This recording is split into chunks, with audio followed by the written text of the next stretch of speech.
হুজুরের মধ্যে বাবা যখন ঈদগার ময়দানে যখন যায় অনেকে লাইন ধরে ঈদগার ময়দানে যাইতেছে।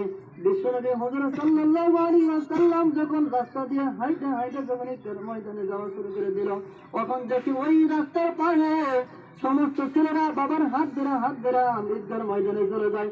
কিন্তু একটা ছেলে কানতে বেহুশ হয়ে যাইতেছে।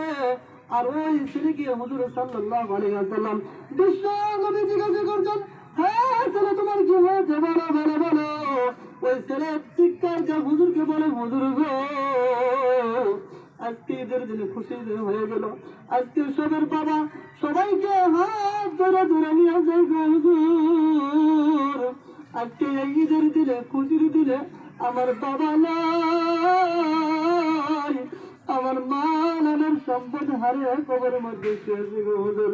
আমার কামাকে কে গর্বতে নিয়ে যাবে হুজুর। কানতে ওই ছেলেটা উঠে যাইতেছে। নবী যে বলতেছেন, বিশ্বরা বলতেছেন, তুমি কান্দে না বাবা, তুমি